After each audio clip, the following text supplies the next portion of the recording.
Welcome to టీసెట్. మనం time and డిస్టెన్స్లో భాగంగా ట్రైన్స్ కూడా టైమ్ అండ్ డిస్టెన్స్ కిందకే వస్తుంది అనమాట. ఇప్పుడు time and distance trains, boats, games ఇవన్నీ దీని కిందకే వస్తాయి. కాకపోతే సపరేట్ డిస్కస్ చేస్తే కొద్దిగా బాగుంటుందని చెప్పేసి సపరేట్ చేసాం. సో ట్రైన్స్ దీంట్లో దీనికి డిఫరెన్స్ ఏం లేదు, సేమ్ యాజ్ ఇట్ ఈజ్ అనమాట. ఇక్కడ మనకు distance equal to speed into time దాంట్లో వేసాం, దీంట్లో కూడా వస్తాయి.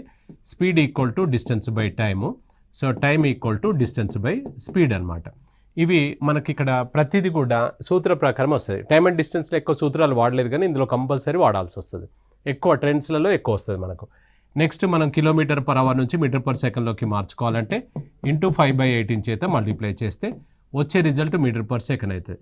సో మీటర్ పర్ సెకండ్ నుంచి కిలోమీటర్ పర్ అవర్లోకి మార్చాలంటే 18/5 చేత మల్టిప్లై చేస్తే వచ్చే రిజల్ట్ మనకు కిలోమీటర్ పర్ అవర్లోకి వచ్చేస్తుంది. అవునా? సరే, రైట్. ఇప్పుడు ఇది పాతది. ఇంకొకటి ఇందులో ఎక్స్ట్రా ఏముంటాయంటే మనకు ఇందులో ఇవి కూడా ఇవి ఎక్కువ ఇందులో వాడాల్సి వస్తుంది. Distance, speed, time. డిస్టెన్స్ కిలోమీటర్స్లో ఉన్నప్పుడు ఇది స్పీడ్ వచ్చేసి కిలోమీటర్ పర్ అవర్లో ఉంటుంది, ఇది హవర్స్లో ఉంటుంది. ఇది మీటర్స్లో ఉన్నప్పుడు మీటర్ పర్ సెకండ్లో ఉండాలి, ఇది సెకండ్స్లో ఉండాలి. ఒకవేళ లేకపోతే నువ్వు మార్చుకోవాల్సి వస్తుంది. రైట్, ఇది పాతది ఆల్రెడీ చూసాం మనం.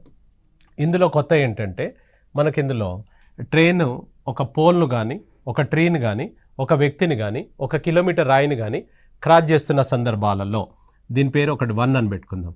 ట్రైన్ క్రాసెస్ ఏ పోల్ అనుకుందాం సార్, ఒక ట్రీ అనుకుందాం. ఇది క్రాస్ చేసింది అని అంటే ట్రైన్ కంప్లీట్ ఇలా క్రాస్ చేసి వెళ్ళిపోతే ట్రైన్ క్రాస్ చేసింది ట్రీని అని అంటాం. అంటే ఇక్కడ ఫస్ట్ వీల్ ఇక్కడ ఉంది, ఈ ఫస్ట్ వీల్ ఇక్కడికి వచ్చేసింది అనగా మనకిందులో ఇక్కడ నుంచి ఇక్కడికి వచ్చిందనమాట. అంటే మనకు ఏ డిస్టెన్స్ కవర్ చేసింది? ట్రైన్ కవర్ చేసిందా? కాదు, తన లెంత్ను తానే కవర్ చేసింది. ఇలాంటి సందర్భాలలో distance equal to train length it self అనమాట. ఎప్పుడెప్పుడు సార్ ఇది?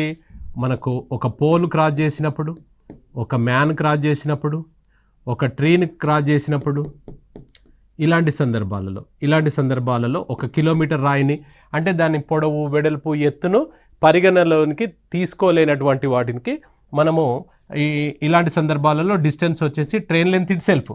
అవునా? సరే, రైట్. నెక్స్ట్ నెంబర్ 2 తీసుకున్నట్లయితే, నెంబర్ 2 తీసుకుంటే ట్రైన్ క్రాసెస్ ఏ బ్రిడ్జ్ అనుకుందాం సార్.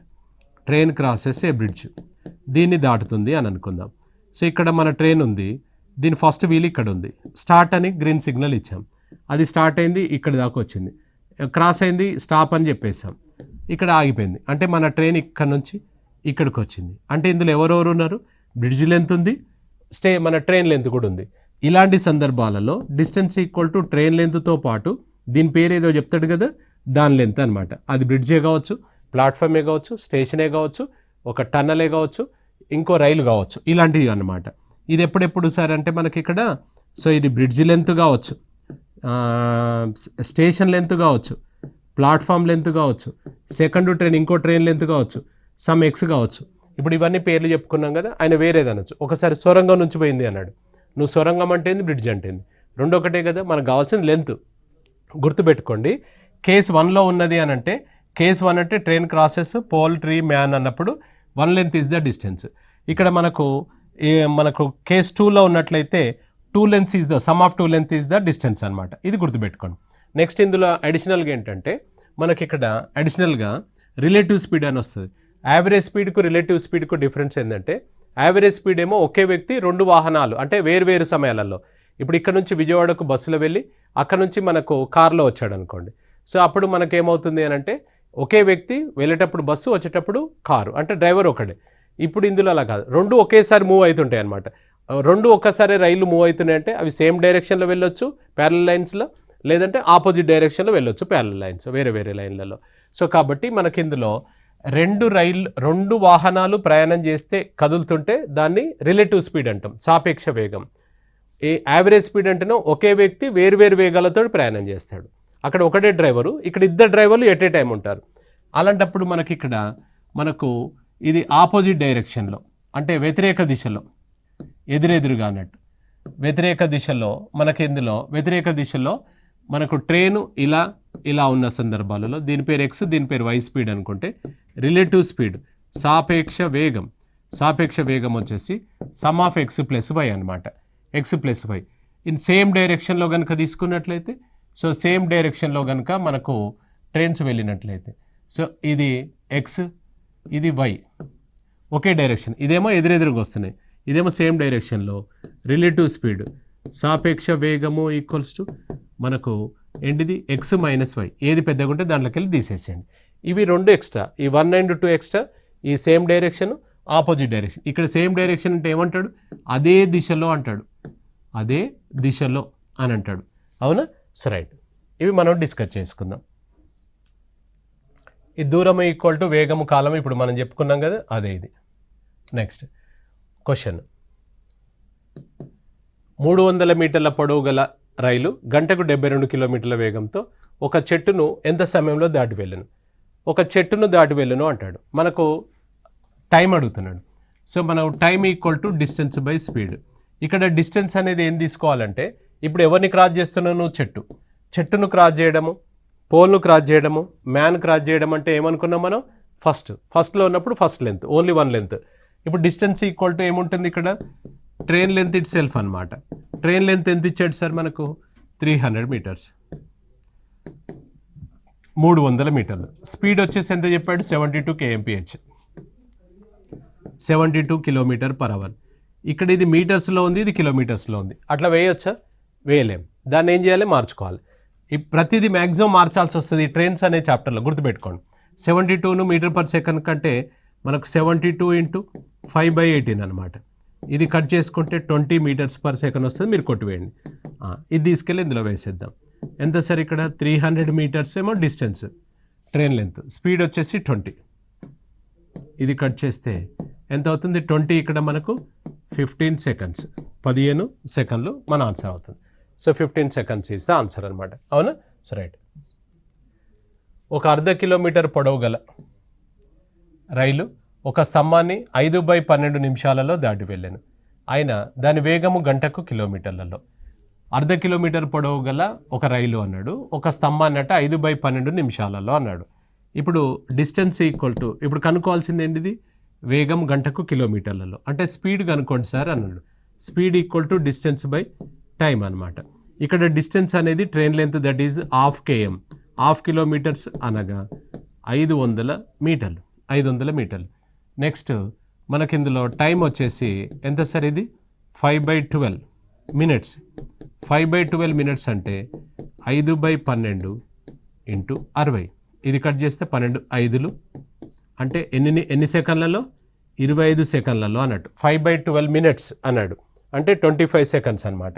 ఇప్పుడు డిస్టెన్స్ వచ్చేసి ట్రైన్ లెంత్ అవుతుంది. ఎందుకు ట్రైన్ లెంత్ అవుతుందంటే, ఇప్పుడు దాటేది ఎవరిని? ఇక్కడ నువ్వు ఒక స్తంభాన్ని దాటుతున్నావు. స్తంభాన్ని దాటడం అన్నా, ఒక చెట్టును దాటడం అన్నా, ఒక కిలోమీటర్ రాయిని దాటడం అన్నా, ఒక వ్యక్తిని దాటడం అన్నా, మనకు ఇవన్నీ కేస్ 1 అని అనుకున్నాగా ట్రైన్ లెంతే వస్తుంది. సో ఇప్పుడు స్పీడ్ ఈక్వల్స్ టు డిస్టెన్స్ వచ్చేసి 500 మీటర్స్ బై టైం వచ్చేసి ఎంత సార్? ఇది 25 సెకండ్స్, 25 సెకండ్స్. ఇది కట్ చేస్తే 20 వస్తుంది. 20 ఏంటిది? పైన మీటర్, కింద సెకండ్. 20 మీటర్స్/సెకండ్ వస్తుంది. నేను అడుగుతున్నది ఏంటిది? గంటకు కిలోమీటర్లలో అన్నాడు.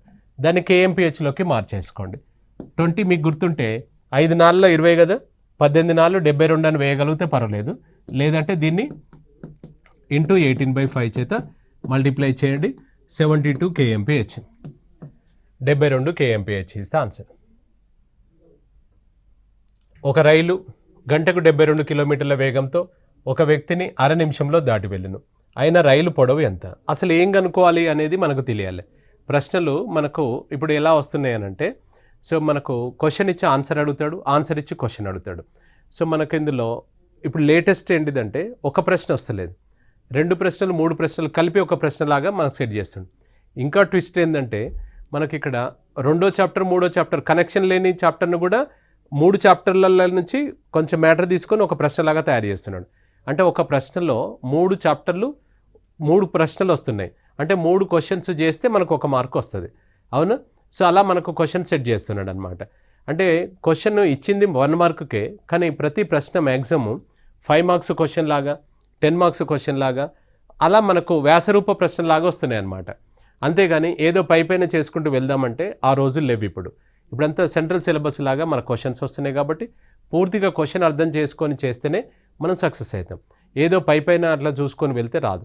Same as it is bit వస్తుందని నేను చెప్పట్లేదు. ఏ బిట్ వచ్చినా కూడా మనం చేయగలిగేటట్టు ఉండాలి. అప్పుడు నువ్వు పూర్తి మెకానిజం తెలిస్తేనే మనం చేయగలుగుతాం. అంతేగాని మనకేదో ఇప్పుడు డైరెక్ట్ ఈ షార్ట్ కట్ అని గుర్తుపెట్టుకుంటే ఇదే నెంబర్ వస్తే ఈ షార్ట్ కట్ పనిచేస్తుంది. మనకు నెంబర్ రాకపోతే వేరే నెంబర్ మార్చిచ్చి వేరే స్టోరీ మార్చితే నువ్వు కన్ఫ్యూజన్ వస్తుంది.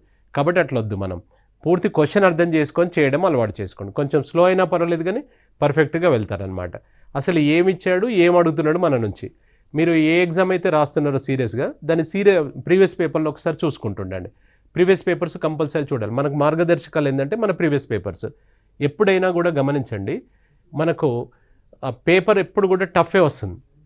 ఇప్పుడు మీరు ఈ మధ్యలో ఏదైనా నోటిఫికేషన్ రాశారనుకోండి, ఎగ్జామ్ రాశారనుకోండి, బాగా టైట్ వచ్చింది అని అనిపిస్తుంది. మీరు మళ్ళీ ఇంకో నోటిఫికేషన్కి ఇంకో ఎగ్జామ్ రాస్తారు కదా, పోయినసారిదే ఈజీగా ఉండే అని అనిపిస్తుంది. కాబట్టి ఎప్పుడైనా కూడా మనం రాయబోయేది టఫ్గానే ఉంటుంది. మీరు గమనించండి ఒకసారి, పేపరు ప్రతిసారి ఎవ్రీ నోటిఫికేషన్కు వస్తుంటే లేటెస్ట్గా వచ్చే క్వశ్చన్స్ అన్నీ కూడా చాలా టైట్గా వస్తున్నాయి. పేపర్ చాలా టఫ్గా ఇస్తున్నాడు. అయినా మీరు గమనించండి, ఎక్కడైనా కట్ ఆఫ్ తగ్గుతుందా చెప్పండి? ఎక్కడ కట్ ఆఫ్ తగ్గట్లేదు. కట్ ఆఫ్ తగ్గింది ఎక్కడైనా? కట్ ఆఫ్ మనకు పెరుగుతుంది, అంతే ఉంటుంది. కానీ అంటే మార్క్స్ తగ్గట్లేదు. అంటే విద్యార్థులు అలా చదువుతున్నారు, పోటీలు పడుతున్నారు. కాబట్టి అలా చదివితేనే వస్తుంది. మరి ఒకటి క్వశ్చన్ వేసుకోండి, 2 లక్షల మంది అప్లై చేశారనుకోండి, నీకెందుకు ఇవ్వాలి జాబ్ ఆయనే చెప్పండి? నీ దగ్గర ఉండాలి కదా వర్త్. నీకెందుకు ఇవ్వాలంటే నీ దగ్గర ఆన్సర్స్ ఉండాలి కదా. సో కాబట్టి మీరు ఎంత ఎఫర్ట్ అంటే గ్రౌండ్ వర్క్ ఎంత చేస్తే ఎగ్జామ్ హాల్లో అంత బాగా చేయగలుగుతారు. కాంపిటేటివ్ ఎగ్జామ్స్లో ఎప్పుడైనా కూడా 3 ప్రిన్సిపల్స్ ఉంటాయి సెలెక్ట్ కావాలంటే. 1 ప్రాక్టీస్, 2 ప్రాక్టీస్, 3 ప్రాక్టీస్. ఎంత ప్రాక్టీస్ చేస్తే అంత పర్ఫెక్షన్ వస్తుంది.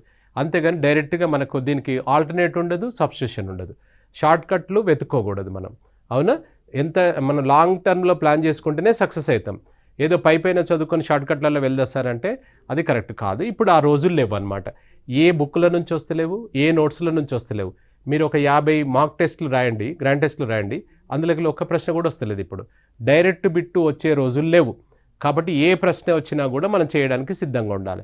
కాబట్టి మీకు గ్రౌండ్ వర్క్ బాగుండాలి, మెకానిజం తెలియాలి, క్వశ్చన్స్. అవునా? So right. ఇప్పుడు ఇక్కడ రైలు గంటకు 72 కిలోమీటర్ల వేగంతో ఒక వ్యక్తిని 1/2 నిమిషంలో దాటి వెళ్ళాను.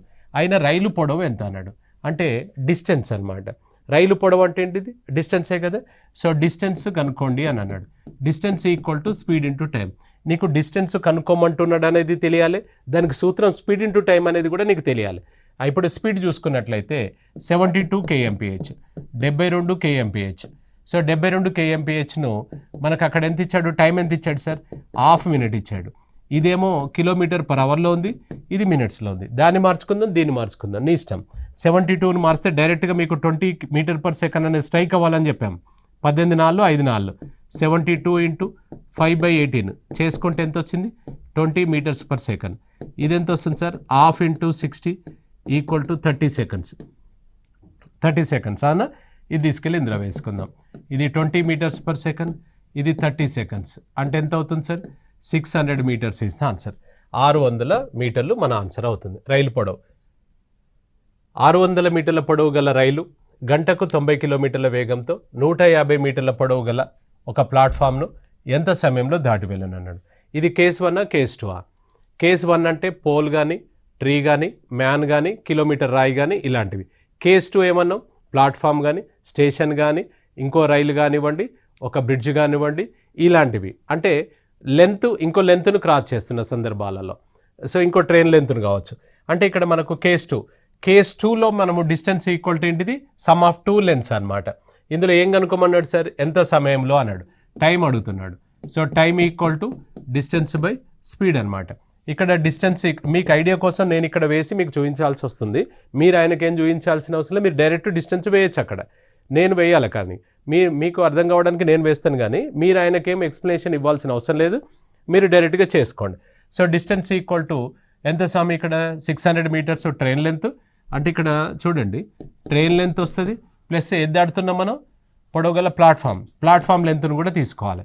అన్నప్పుడు ఏమవుతుంది సార్? ఇక్కడ ఇది 600 ప్లస్ ఎంత? 150. అంటే ఎంత అవుతుంది? 750 మీటర్స్ అనమాట. 750 మీటర్స్. నెక్స్ట్ మనకి ఇందులో స్పీడ్ ఎంత చెప్పాడు? 90 kmph. స్పీడ్ వచ్చేసి 90 kmph. 90 అనగానే మీకు డైరెక్ట్గా 25 మీటర్ పర్ సెకండ్ ఐడియా వస్తే పర్వాలేదు, లేదంటే కన్వర్ట్ చేసుకోవాలి. 90 × 5/18 చేసుకుంటే 25 వస్తుంది. అవునా? రైట్, ఇది తీసుకెళ్ళి ఇందులో వేసేద్దాం. డిస్టెన్స్ వచ్చేసి 750 బై టైం వచ్చేసి 25 సెకండ్స్. ఇది కట్ చేస్తే 30 వచ్చింది, 30 మీటర్స్ పర్ సెకండ్. సార్ ఏంటిది అడుగుతున్నాడు మనకు, ఎంత సమయంలో, 30 సెకండ్స్ ఎంత సమయంలో అని అన్నాడు. సో 30 సెకండ్స్ అన్నాడు.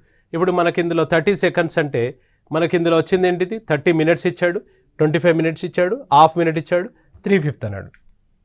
30 సెకండ్స్ అంటే బై 60 అంటే ఏమొస్తుంది, హాఫ్ మినిట్ వస్తలేదు, హాఫ్ మినిట్. ఇది ఆన్సర్. నువ్వు 30 చూసి టెంప్ట్ అయ్యి ఆప్షన్ ఏ పెట్టినావు అనుకోండి, పోతాం మరి. సో కాబట్టి half minute is the answer అనమాట. అవునా? సో రైట్, వచ్చింది సెకండ్స్, 30 సెకండ్స్. అవి 500 మీటర్ల పొడవు గల ఒక రైలు 36 kmph వేగంతో ఒక వంతెనను 1 నిమిషం 12 సెకండ్లలో దాటి వెళ్ళాను. అయినా వంతెన పొడవు అంటే ఏంటి సామి మనకు, distance equal to speed into time. Speed ఎంత చెప్పాడు, 36. మీరు ఇక్కడ ప్రత్యేకంగా పక్కకు వేసుకొని చేయాల్సిన అవసరం లేదు. సో మనం డైరెక్ట్గా చేసుకోవచ్చు మనం. సో స్పీడ్ వచ్చేసి నేను వేస్తాను, మీరు అక్కడ ఆయనకి ఏం చూపించొద్దు. 36 ఇంటూ 5/18 అంటే ఎంత అవుతుంది, 10 మీటర్స్ పర్ సెకండ్ వస్తుంది. 10 మీటర్స్ పర్ సెకండ్. నెక్స్ట్ ఇంకేం కావాలి మనకు, టైం కావాలి. టైం ఎంత చెప్పాడు, 1 minute 12 seconds. అంటే ఎంత అవుతుంది, ఇది 60 + 12 అంటే 72 seconds. ఇది ఇందులో వేసుకుందాం. 10 × 72 seconds అంటే 720 మీటర్లు వచ్చింది సార్. 720 మీటర్లు వచ్చింది ఆన్సర్. అయితే 720 మీటర్లు మనకు వచ్చింది, వంతెన పొడవు మాత్రమే అడిగాడు. ఇప్పుడు ఇందులో కేస్ 1 కేస్ 2 మనం రెండిట్లలో ఉన్నాం. కేస్ 1 రెండో దాంట్లో ఉన్నాం. అప్పుడు ఏమవుతుంది, ట్రైన్ లెంత్ ఉంటుంది ప్లస్ ఏది క్రాస్ చేస్తున్నావు, వంతెన పొడవు కూడా ఉంటుంది. అయితే 720 మీటర్లలో మనకి ఇది ట్రైన్ లెంత్ ఉంటుంది ప్లస్ బ్రిడ్జ్ లెంత్ ఉంటుంది. So train length plus bridge length అనమాట. సో ట్రైన్ లెంత్ 500 కదా, ఇది ఎంత అని అడుగుతున్నాడు. 720లో 500 ఏమో ట్రైన్ లెంత్, ఇక మిగిలింది ఎంత అంటే 220 ఇస్ ద ఆన్సర్. 220 మీటర్స్. ఇక్కడ 720 ఆప్షన్ ఏనే ఉంది. ఎప్పుడైనా గుర్తుపెట్టుకోండి, ఆప్షన్ ఏ చాలా కన్నింగ్ ఉంటాయి అని చెప్పాం. ఆప్షన్ ఏ వస్తే తప్పు వస్తుందని కాదు, మరొకసారి క్వశ్చన్ చూడాలి. రైట్, ఇప్పుడు మిమ్మల్ని అడుగుతుంది ఏంది, ఓన్లీ వంతెన పొడవు, కాబట్టి 220 మీటర్స్ ఇస్ ద ఆన్సర్ అనమాట. అవునా? సో రైట్, ఒక రైలు 72 kmph వేగంతో, అంటే గంటకు 72 కిలోమీటర్ల వేగంతో రైలు పొడవుతో రెండింతల పొడవు గల ఒక స్టేషన్ 3/4 నిమిషంలలో దాటి వెళ్ళాను. అయినా రైలు పొడవు మరియు స్టేషన్ పొడవు ఎంత అన్నాడు. ఇక్కడ డిస్టెన్స్ అడుగుతున్నాడు మనకు. పొడవు అంటే అంతే కదా sir, distance equal to speed into time. Speed ఎంత చెప్పాడు చూడు, 72 kmph. 72 అనగానే మీకు ఏం గుర్తు రావాలని చెప్పుకుంటున్నాం, 20 మీటర్స్ పర్ సెకండ్ అనేది స్ట్రైక్ అయితే డైరెక్ట్ అక్కడే పెట్టవచ్చు, టిక్ పెట్టేయచ్చు. మీరు ఎట్లా వచ్చింది సార్ అంటే మీకు తెలుసు కదా, 5/18 చేత చేసాం. అవునా? రైట్, టైం ఎంత చెప్పాడు, 30 నిమిషం. 3/4 నిమిషాలు అంటే 3/4 × 60 అంటే ఎంత, 45 సెకండ్లు. 45 సెకండ్లు. సో రైట్, ఇది ఇందులో వేస్తున్నాం సార్. 20 × 45 ఎంత అయింది, 900 మీటర్స్, 900 మీటర్లు. ఇది ఎవరెవరిది, రైలు పొడవు మరియు స్టేషన్ పొడవు. ఏమి ఇచ్చాడు ఇంతకుముందు, 500 మీటర్లు ట్రైన్ ఇచ్చుండే, అప్పుడు వంతెన వచ్చింది కదా. ఇక్కడ 2 ఇవ్వలేదు, కానీ క్లూ ఇచ్చాడు నీకు, రైలు పొడవుతో రెండింతల పొడవు అని అన్నాడు. సో రైలు పొడవు కనుక 1 తీసుకుంటే, ఇక్కడ ట్రైన్ లెంత్ కనుక ట్రైన్ లెంత్ 1 తీసుకుంటే, దీంతో రెండింతలు ఏంటిది, అది ఏం దాడుతున్నాను, స్టేషన్ లెంత్ రెండింతలు అన్నాడు. 1:2, దీన్ని 1:2గా విభజించండి. 1:2గా విభజించడం చాలా ఈజీగా చేయాలి, దాన్ని పెనుబడి చేయొద్దు. మొత్తం ఎన్ని భాగాలు, ఈయన 1 ఈయన 2, మొత్తం 3 భాగాలకు 900. అంటే 3 టికెట్లకు 900 అయితే ఒక టికెట్కి ఎంత పడ్డట్టు, 300. అప్పుడు 2 టికెట్లకు ఎంత పడ్డట్టు, 600 అని వేయగలిగాలి. లేదంటే 3 భాగాలకు 900 అయితే ఒకటికి ఎంత, 2కి ఎంత అని వేసుకోవాలి. ఇప్పుడు నీ ఆన్సర్ చూడు, ఫస్ట్ ఏది చెప్తే అది ఫస్ట్ పేరు తీసుకోవాలి. రైలు పొడవు మరియు స్టేషన్ పొడవు. రైలు వచ్చేసి 300, స్టేషన్ వచ్చేసి 600. ఫస్ట్ ఏది చెప్తే అది. ఒకవేళ మీకు ఇలా ఉంది అనుకోండి, ఫస్ట్ 600 తర్వాత 300 ఉంది అనుకోండి, పెట్టొద్దు. మనకు ఫస్ట్ రైలు చెప్పినప్పుడు రైలు ఏ మరియు బి అంటే ఏ వాల్యూ తర్వాత బి వాల్యూ వేయాలి. అవునా? సో రైట్, ఆన్సర్ వచ్చేసి 2. 240 మీటర్ల పొడవు గల రైలు ఒక స్తంభంను 24 సెకండ్లలో దాటి వెళ్ళింది. అయిన 650 మీటర్ల పొడవు గల ప్లాట్ఫామ్ను ఎంత సమయంలో దాటి వెళ్ళును అన్నాడు. ఇక్కడ మనం జనరల్గా చేసుకోవచ్చు, మనం అదంతా చేయాల్సిన అవసరం కూడా లేదు. 240 మీటర్ల పొడవు గల రైలు 24 సెకన్లలో ఒక స్తంభాన్ని దాటుతుంది అంటే దాని అర్థం ఏంటి సార్? ఒక స్తంభాన్ని దాటుతుంది అన్నాడు. ఒక స్తంభాన్ని దాటుతుంది అని అంటే ట్రైన్ తన పొడవును తాను దాటుకుంటున్నట్టే కదా. ట్రైన్ లెంత్ ఇట్ సెల్ఫే కదా, ఇక్కడ ట్రైన్ లెంతే దాటుతుంది. అదే ఇంకొకటి ఏం చెప్పాడు? 650 మీటర్ల పొడవు గల ప్లాట్ఫామ్ను అన్నాడు. సో ఇక్కడ 650 మీటర్ల పొడవు గల ప్లాట్ఫామ్, ఇది ప్లాట్ఫామ్ అనుకుందాం, దీన్ని దాటుతుంది అన్నప్పుడు ఇక్కడ కంప్లీట్ ఇక్కడ దాటి వెళ్తే అప్పుడు అనుకుంటాం అంటే ఇక్కడ నుంచి ఇక్కడికి ప్రయాణం చేయాలి. ఇందులో ఎవరెవరు వస్తున్నారు? మనకు డిస్టెన్స్ వచ్చేసి ట్రైన్ లెంత్ ఉంటుంది, ప్లస్ ఇదేంటిది మనకు బ్రిడ్జ్ లెంత్. స్టేషన్ అన్నాడా, ఏమన్నాడు ఈయన ఇక్కడ? సో మనకు దాటి వెళ్ళింది అని అన్నాడు, ప్లాట్ఫామ్ అన్నాడు. సో ప్లాట్ఫామ్ లెంత్ వస్తుంది అంటే దీని అర్థం ఏంటి సార్ అంటే మనకి ఇందులో train length plus platform length రెండు రావాలి. అంటే 650 మీటర్లు ఏమో ప్లాట్ఫాము, ఇది ట్రైన్ ఏమో ఇది అనమాట. అంటే 600, ఇది 240 ప్లస్ 650 అంటే ఎంత? 890 మీటర్లను దాటాలి. ఇక్కడ ఎంత దాటింది చెప్పు? జస్ట్ 240 మీటర్లే దాటింది, ఎందుకంటే అది ట్రైన్ లెంత్ కాబట్టి. ట్రైన్ లెంత్ వచ్చేసి మనకు 240 మీటర్స్. 240 మీటర్స్. ఇక్కడ చూడండి, రఫ్గా చేయొచ్చు దీన్ని, చూడండి. అంటే ఒక స్తంభాన్ని దాటింది అని అంటే ట్రైన్ తన లెంత్ను తానే దాటింది అని అర్థం. 240 మీటర్లు దాటడానికి 24 సెకండ్లు పట్టింది సార్. అలాంటిది రైలు ఒక ప్లాట్ఫామ్ దాటాలంటే ప్లాట్ఫామ్ను దాటాలి, ట్రైన్ లెంత్ను కూడా దాటాలి, రెండు కదా. అంటే ఎంత? 890 మీటర్లు దాటడానికి ఎంత? 890 మీటర్స్ దాటడానికి ఎంత? క్రాస్ మల్టిప్లై చేద్దాం, చేయకుండా చెప్పొచ్చు. 240కి 24 అంటే 890కి 89 రాదా? వస్తుంది. 24/240, ఇవి జీరోస్ క్యాన్సిల్, ఇది cancel. 89 seconds is answer. 89 seconds, అవునా? So right. అంతేగాని 240కి 24 వచ్చింది కదా అని 650కి 65 వేయద్దు. 650తో పాటు ట్రైన్ లెంత్ కూడా దాటుతాం మనం. సో కాబట్టి దాన్ని కూడా తీసుకోవాలి. సో 89 సెకండ్స్ ఇస్ ఆన్సర్ అనమాట. ఒక రైలు 45 kmph వేగంతో 100 మీటర్ల పొడవు గల ఒక ప్లాట్ఫామ్ను 1 నిమిషంలో దాటి వెళ్ళను, అయినా స్తంభంను ఎంత సమయంలో దాటి వెళ్ళును అన్నాడు. 45 kmph చొప్పున 100 మీటర్ల పొడవు గల ప్లాట్ఫామ్ను అన్నాడు. సో వాస్తవానికి ఇక్కడ మనకేంటంటే దీన్ని కనుక్కోవడానికి టైం ఎంతో తీసుకుంటే అప్పుడు మనం చేసుకోవచ్చు. అంటే ఇప్పుడు చూడండి, 100 మీటర్లు మాత్రమే దాటడానికి ఎంత సమయం పడుతుందో చూద్దాం మనం. 1 నిమిషంలో దాటింది కదా. ఇప్పుడు ఇక్కడ స్తంభాన్ని దాటాలి అన్నాడు. స్తంభాన్ని దాటడం అంటే ఏంటి చెప్పండి? స్తంభాన్ని దాటడం అంటే ట్రైన్ లెంత్ దాటడం కదా. ఇప్పుడు ఇక్కడ మనకి ఇందులో 100 మీటర్ల పొడవు గల ప్లాట్ఫామ్ను దాటింది అని అంటే ఇందులో డిస్టెన్స్ వచ్చేసి ట్రైన్ లెంత్తో పాటు ప్లాట్ఫామ్ లెంత్ కూడా ఉంటుంది. సో ట్రైన్ లెంత్ ఎంత ఉందో మనకు తెలియదు. ఇప్పుడు ఇక్కడ ప్లాట్ఫామ్ లెంత్ వచ్చేసి 100. ఇప్పుడు చూడండి, మనకి ఇందులో 45 kmph వేగంతో 1 నిమిషంలో దాటింది అన్నాడు. సో టైం వచ్చేసి ఒకసారి చూద్దాం. సో టైం వచ్చేసి మనకి ఇందులో ఎంత చెప్పాడు? 1 నిమిషం అన్నాడు కదా. సో మనకు ఆ డిస్టెన్స్ ఒకసారి కనుక తీసుకున్నట్లయితే ఇప్పుడు ఇక్కడ distance equal to speed into time. Distance equal to speed into time. Speed వచ్చేసి 45 kmph. సో మనకి ఇందులో 100 మీటర్స్ వచ్చేసి ఓన్లీ ప్లాట్ఫామ్ అన్నాడు. 1 నిమిషంలో దాటింది అన్నాడు కదా.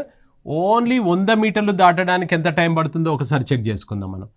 100 మీటర్లు మాత్రమే డిస్టెన్స్ బై స్పీడ్ అనగా 100 మీటర్లను స్పీడ్ ఎంత ఇచ్చాడు? 45.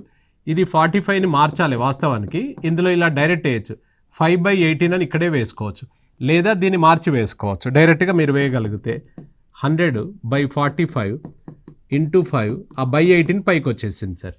ఇప్పుడు ఇది కొట్టి వేస్తే 9 2 సార్లు, 5 సార్లు, 25 4 సార్లు అంటే ఎంత వచ్చింది చూడండి? 8 సెకండ్లు. 8 సెకండ్లు ఎవరిని దాటడానికి? మన రైలు జస్ట్ 100 మీటర్స్ దాటడానికి 8 సెకండ్లు పట్టింది. అయితే ఇక్కడ మనకు మొత్తం వచ్చేసి ఎంత సమయం? ఇక్కడ 1 మినిట్ అన్నాడు కదా. ఈ 1 మినిట్లో ఎవరెవరు ఉన్నారు అంటే ఈ ప్లాట్ఫామ్ ఉంది, ఈ ట్రైన్ ఉంది, ఈ ట్రైన్ ఉందన్నమాట. ప్లాట్ఫామ్ ఉంది, ట్రైన్ ఉంది. అంటే ఈ మొత్తం దాటడానికి 60 సెకండ్లు పడుతుంది కదా. ఇప్పుడు ఓన్లీ ఈ 100 మీటర్లు దాటడానికి మనకు ఎన్ని సెకండ్లు పట్టింది? 8 సెకండ్లు పట్టింది. ఇది 8 సెకండ్లు అయినప్పుడు ఇది వచ్చేసి ఎంత అవుతుంది అని అంటే రిమైనింగ్ అనమాట.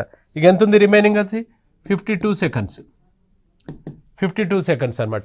52 సెకండ్లు అవుతుంది. 52 సెకండ్లు. మరి ట్రైన్ లెంత్ క్రాస్ చేయడానికి 52. ఇప్పుడు రెండు కలిపి ఇక్కడ ఇది ప్లాట్ఫాము, ఇది ట్రైన్, ఈ రెండు కలిపి 60 సెకండ్లు పడుతుందని చెప్పింది కదా ఇక్కడ. 1 నిమిషం అన్నప్పుడు దీనికి మాత్రమే 8 సెకండ్స్ అని వచ్చింది కదా. ఇది 8 సెకండ్స్ అయితే ఇది మిగతాదా కాదా చెప్పండి. మిగతాదంటే 60లో 8 పోతే ఎంత ఉంది బ్యాలెన్స్? 52. ఎందుకు ట్రైన్ పెట్టారు సార్ అంటే ఆయన ఏమన్నాడు? ఒక స్తంభాన్ని దాటడానికి అన్నాడు. స్తంభాన్ని దాటడం అంటే ఎవరిని దాటుతున్నట్టు? మనం రైలు పొడవునే దాటుతున్నట్టు. కాబట్టి 52 సెకండ్స్ ఈజ్ ద ఆన్సర్ అవుతుంది. 52 seconds is the answer. Right. ఒక రైలు ఒక స్తంభమును 15 సెకండ్లలో మరియు 100 మీటర్ల పొడవు గల ప్లాట్ఫామ్ను 25 సెకండ్లలో దాటి వెళ్ళింది. ఆయన రైలు పొడవు ఎంత అన్నాడు. ఇక్కడ గమనించండి, ఒక స్తంభాన్ని దాటడానికి 15 సెకండ్లు తీసుకుంటుంది, 100 మీటర్ల పొడవు గల ప్లాట్ఫామ్ దాటడానికి 25 సెకండ్లు తీసుకుంటుంది. ఆయన రైలు పొడవు ఎంత అన్నాడు. ఇక్కడ స్తంభాన్ని దాటేటప్పుడైనా అదే రైలు, నెక్స్ట్ ఇంకోటి ఏంటి దాటుతున్నావు, ప్లాట్ఫామ్ దాటేటప్పుడైనా అదే రైలు. అంటే 2 సందర్భాలలో ఒకటే రైలు కాబట్టి 2 సందర్భాలలో వేగాలు సమానం. ఫస్ట్ కేసులో సెకండ్ కేసులో speed equal to distance by time. So distance by time, ఇది కూడా డిస్టెన్స్ బై టైం. ఫస్ట్ కేసులో డిస్టెన్స్ మనకు తెలియదు ఎక్స్ అనుకుంటే ఏది దాడుతున్నావు? ఫస్ట్ స్తంభాన్ని ఎక్స్. టైం వచ్చేసి ఎంత చెప్పాడు సార్? ఇది 15. సెకండ్ కేసులో డిస్టెన్స్ వచ్చేసి సో మనకు ట్రైన్ లెంత్ ప్లస్ 100 మీటర్లు ఎక్స్ ప్లస్ 100 అనమాట బై ఎంత టైం? ఇది ఎంత చెప్పాడు? 25. ఇందులో సింప్లిఫై చేస్తే మనకు రైలు పొడవు వస్తుంది. అది ఎక్స్ అనేది రైలు పొడవు అనమాట. కొట్టివేతలు ఇలా క్రాస్ చేసుకుంటే 5 ఇది 3 టైమ్స్, 5 ఇది 5 టైమ్స్. ఇది క్రాస్ చేస్తే 5x ఈక్వల్స్ టు ఇది అటు వెళ్తే 3x ప్లస్ 100. ఇది 5x, ఇది 3x ప్లస్ 300. ఇది ఇటువైపు వస్తే 5x minus 3x equal to 300. అప్పుడు 2x ఈక్వల్ టు ఎంత అవుతుంది సార్? 300 అంటే x ఈక్వల్ టు ఎంత? 150. సో 150 ఈజ్ ద ఆన్సర్ అవుతుంది. ఇలా ప్రతిసారి చేయొద్దు, మనం డైరెక్ట్గా చేద్దాం. ఒకసారి చూడండి, 15 సెకండ్లలో ఏం క్రాస్ చేస్తున్నావు? ట్రైన్ లెంత్ అంటే ఎక్స్ క్రాస్ చేస్తున్నాం. 15 సెకండ్లలో మనము ట్రైన్ లెంత్ను క్రాస్ చేస్తున్నాం అంటే ఎక్స్, ట్రైన్ లెంత్ ఎక్స్ను క్రాస్ చేస్తున్నాం. నెక్స్ట్ 25 సెకండ్లలో ఏం క్రాస్ చేస్తున్నాం అంటే ఎక్స్తో పాటు ట్రైన్తో పాటు ఎన్ని మీటర్లు? ఇది 100 మీటర్ల పొడవు గల ప్లాట్ఫామ్ను క్రాస్ చేస్తున్నాం. అంటే దీనికంటే దీనికి ఎంత టైం ఎక్కువ పడుతుందంటే 10 సెకండ్స్ ఎక్కువ పడుతుంది. దీనికంటే దీంట్లో ఎంత ఎక్కువ ఉందంటే 100 మీటర్లు ఉందన్నమాట. అంటే దీని అర్థం ఏంది? 10 సెకండ్లలో 100 మీటర్లు వెళ్తున్నావు. 10 సెకండ్లలో 100 మీటర్లు నువ్వు కవర్ చేస్తున్నప్పుడు మనకిందులో ఫస్ట్ది కనుక్కుంటేనేమో ఫస్ట్ది వస్తుంది, సెకండ్ది కనుక్కుంటేనేమో సెకండ్ది వస్తుంది. 15 సెకండ్లలో ఎంత వెళ్తావు? అప్పుడు క్రాస్ మల్టిప్లై చేసుకుంటే 150 మీటర్స్ వస్తుంది. సో 150 మీటర్స్ ఇస్తే ఆన్సర్ అనమాట. సో 150 మీటర్స్ ఆన్సర్ అవుతుంది. అవునా? 15 సెకండ్లకు ఈ ట్రైన్ లెంత్, 20 సెకండ్లకు ట్రైన్ లెంత్తో పాటు 100 మీటర్లు. కాబట్టి 10 సెకండ్లకు 100 అన్నప్పుడు 15 సెకండ్లకు 150 మీటర్లు అనమాట. సో రైట్, ఇది మనకు ట్రైన్స్లో మనకు ఫస్ట్ పార్ట్. నెక్స్ట్ ఎపిసోడ్లో ట్రైన్స్ సెకండ్ పార్ట్ చూసుకుందాం. Right, thank you.